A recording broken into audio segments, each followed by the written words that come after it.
여러분 환영합니다.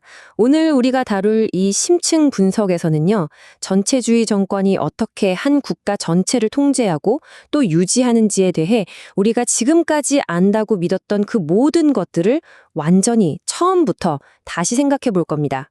자, 준비되셨나요? 바로 들어가 보죠. 흔히들 이런 시대의 상황을 떠올리면 관기 어린 연설에 최면이 걸려서 미친 듯이 환호하는 군중들의 모습부터 상상하시잖아요. 그런데 역사학자 괴츠 알리는 우리에게 단순히 그 사람들 다 쇠뇌당했던 거야 라는 뻔한 이야기를 넘어서 인간 본성에 대한 훨씬 더 뼈아프고 불편한 질문을 던집니다.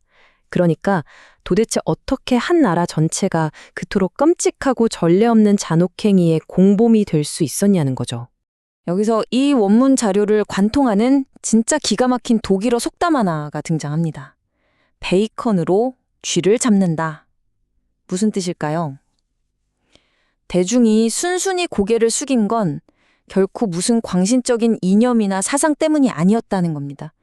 철저히 계산된 아주 거래적인 형태의 뇌물이 그들을 움직였다는 아주 충격적인 사실을 폭로하는 거죠. 사실 우리가 학교에서 흔히 배운 역사, 즉 완벽한 세뇌와 정권을 향한 맹목적인 헌신이라는 신화와 그 시대의 평범한 시민들이 실제로 겪었던 지갑 중심의 현실 사이에는 정말 어마어마한 격차가 있었습니다.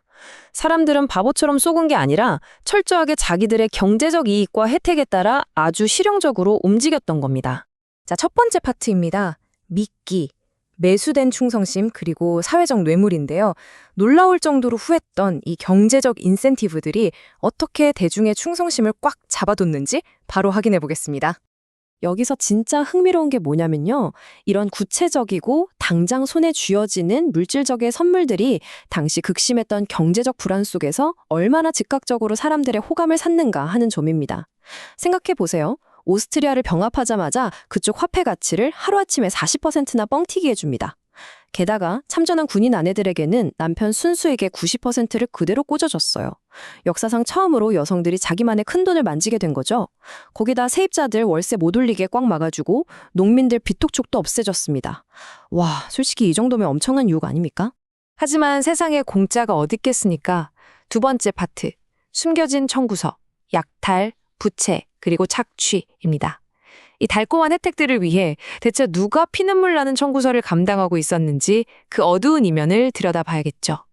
솔직히 말해서 정권은 말 그대로 거대하고도 살인적인 폰지 사기극을 벌이고 있었습니다. 1938년까지 예산의 절반에 달하는 국가 부채를 몰래 숨겨놨고요.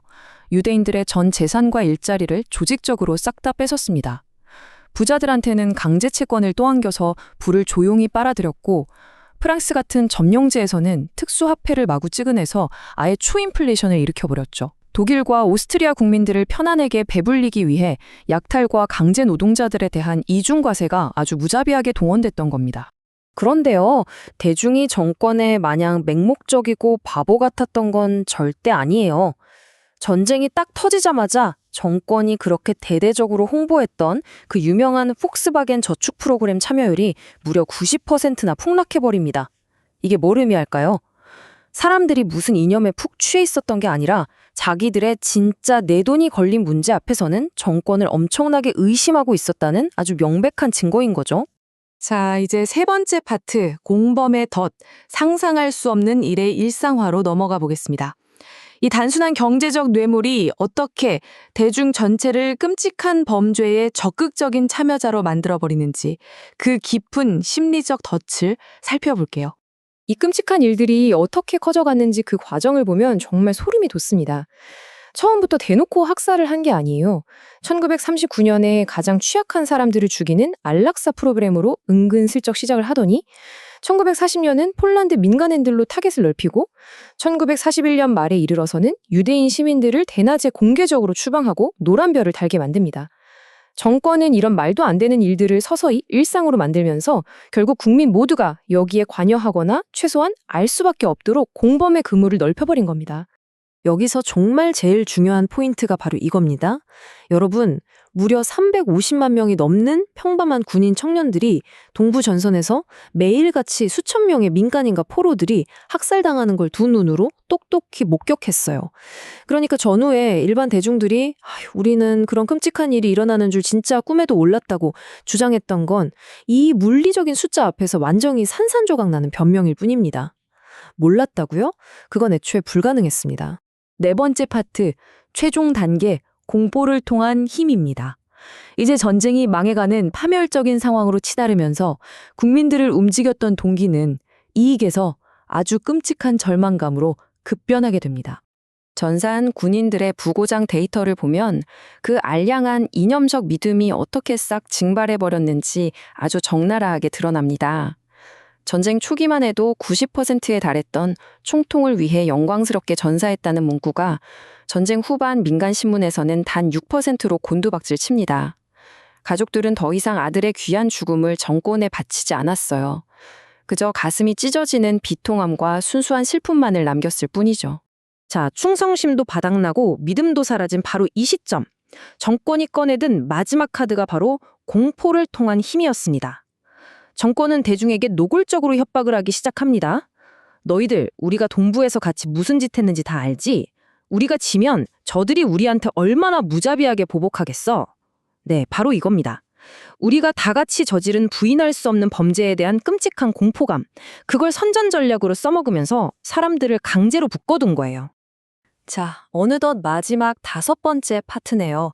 과거가 보내는 경고입니다. 지금까지 본 이 분석이 왜 그저 1930년대 옛날 이야기로 끝나는 게 아니라 오늘날 우리에게도 이토록 중요한지 그 핵심을 짚어보겠습니다.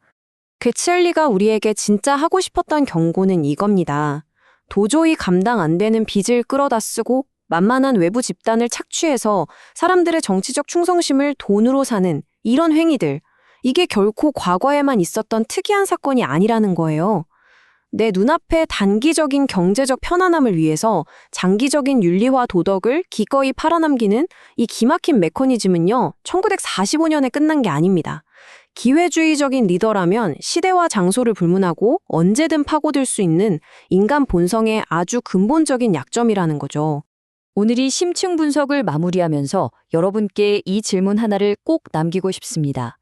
감춰진 밑과 취약한 사람들을 희생시켜서 만들어진 그럴싸한 정치적 약속들 앞에서 우리는 과연 경제적 안정이라는 그 달콤한 미끼에 눈이 멀어 그 뒤에 날아올 진짜 청구서의 끔찍한 대가를 얼마나 쉽게 외면해버리고 마는 걸까요?